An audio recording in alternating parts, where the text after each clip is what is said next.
दिवसाची सुरुवात शुभरवर. आजचं जे मनन आहे हे मिसेस वंदना फ्रान्सिस, मिशन कंपाऊंड पालघर यांच्याकडून आलेलं आहे.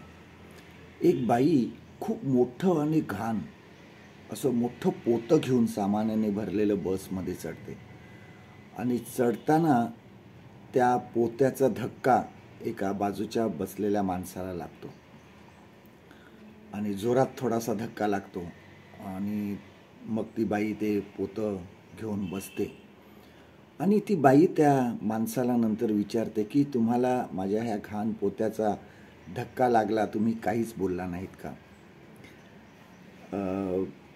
कारण तो माणूस गप्प बसून होता. मग त्या बाईने विचारलं त्याला की ह्या पोत्याचा धक्का लागला, तुम्ही काही बोलला नाहीत का?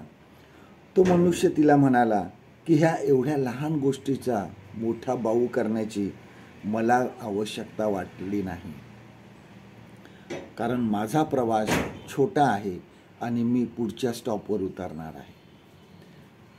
हे त्याचं ऐकून, उत्तर जे आहे त्याचं ऐकून बसमधील सर्व प्रवासी स्तब्ध झाले आणि आश्चर्याने त्या माणसाकडे बघायला लागले.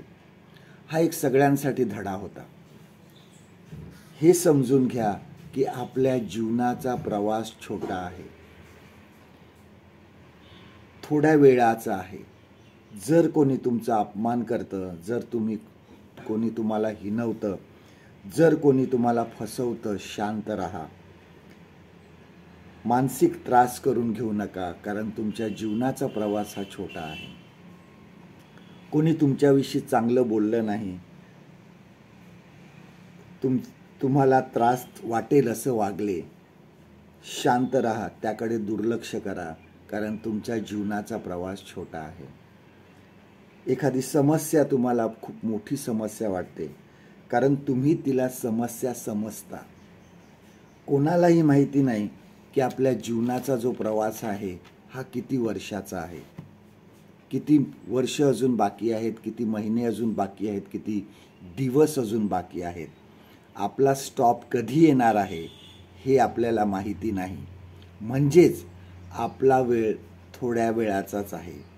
म्हणून सर्व लोकांबरोबर चांगलं राहा, शांतीने राहा, मित्र जोपासा, सहभागितेत राहा, प्रेमाने बोला, सर्वांचे आभार प्रदर्शन करा, आभार माना, कारण आपला प्रवास हा छोटा आहे.